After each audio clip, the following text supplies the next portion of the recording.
आचार्य कौत्स और राजा रघु की कहानी रघुवंश महाकाव्य में वर्णित है। मैं आपको उसी को सुना रहा हूं। अयोध्या नरेश राजा रघु के पिता का नाम दिलीप और माता का नाम सुदक्षिणा था। ये वही दिलीप थे जिन्होंने गौ भक्ति में अपना यशोगान पूरे विश्व में फैलाया था। तो रघु इनके प्रताप एवं न्याय के कारण ही इनके पश्चात इक्ष्वाक वंश रघुवंश के नाम से प्रख्यात हुआ। ये रघु इतने प्रतापी हुए कि इनके ही नाम से रघुवंश नाम प्रसिद्ध हुआ। महाराज रघु ने समस्त भूखंड पर एक छत्र राज्य स्थापित कर विश्व जीत यज्ञ किया था।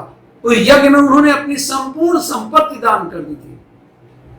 यहां तक कि उन्होंने अपने संपूर्ण आभूषण और बर्तन भी दान कर दिए थे और वे मिट्टी के पात्रों में भोजन करने लगे थे। ऐसे ही समय में महर्षि वर्तंत के शिष्य कौत्स गुरु की दक्षिणा के लिए राज दरबार में प्रस्तुत हुए। महाराज रघु ने ब्रह्मचारी का स्वागत किया और कुशल क्षेम पूछा। ब्रह्मचारी कौत्स ने कहा, महाराज सब कुशल है। आप जैसे चरित्रवान राजा के राज्य में प्रजा का अशुभ कैसे हो सकता है। अंत में राजा ने उनके आगमन का कारण पूछा और कहा, मेरे योग्य कोई सेवा बताइए। ब्रह्मचारी ने कहा, महाराज मैंने विद्या पूरी होने के पश्चात गुरुदेव से दक्षिणा के लिए निवेदन किया था, प्रार्थना किया था।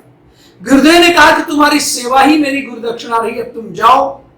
पर बार बार गुरुदक्षिणा के लिए जिद करने पर गुरुदेव ने गुस्से में आकर कहा, तूने 14 विद्याएं पढ़ी हैं, इसलिए प्रत्येक विद्या के लिए 1-1 करोड़ स्वर्ण मुद्राएं लेकर आओ। यह क्रोध का उनके स्वरूप था। वो तो नहीं चाहते थे, लेकिन ये हद जिद किया कि नहीं गुरुदक्षिणा लीजिए। और गुरुदेव जानते थे कि क्या देगा गरीब ब्राह्मण।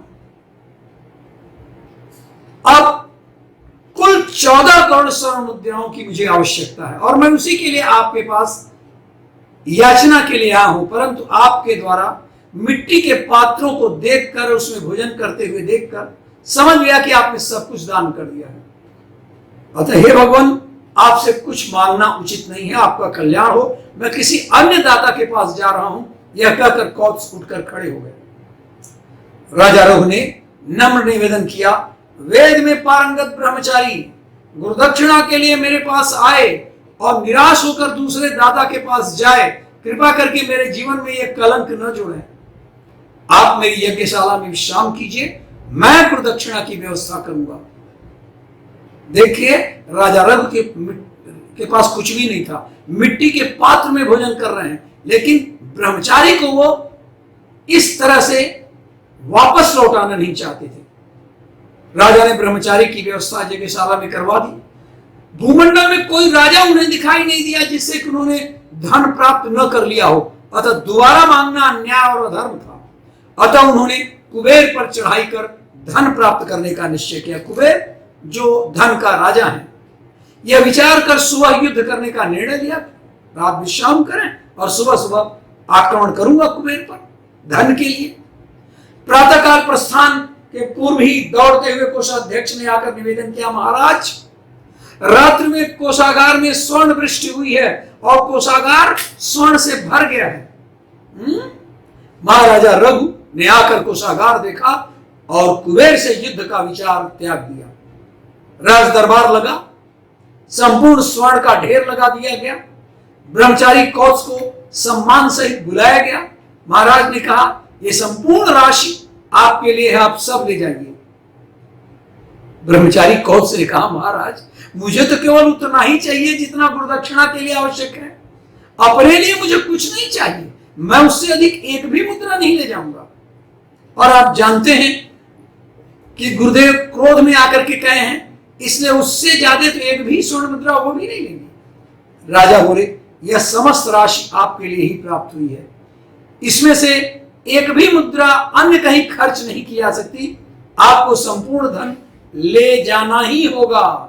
त्याग का ऐसा अद्भुत विचित्र दृश्य संभवतः कहीं नहीं देखा होगा किसी ने। और यह अद्भुत विचित्र दृश्य उस समय उपस्थित था। दाता और याचक दोनों ही महात्यागी निकले। कोई भी अपना हट छोड़ने को नहीं तैयार था। सारी प्रजा कौत्स और राजा रव की प्रशंसा करने लगी। अंत में राज्यसभा से सबने एक स्वर में कौत्स से अनुरोध किया कि राजा के प्राण की रक्षा के लिए संपूर्ण धनराशि ले जाने की कृपा करें।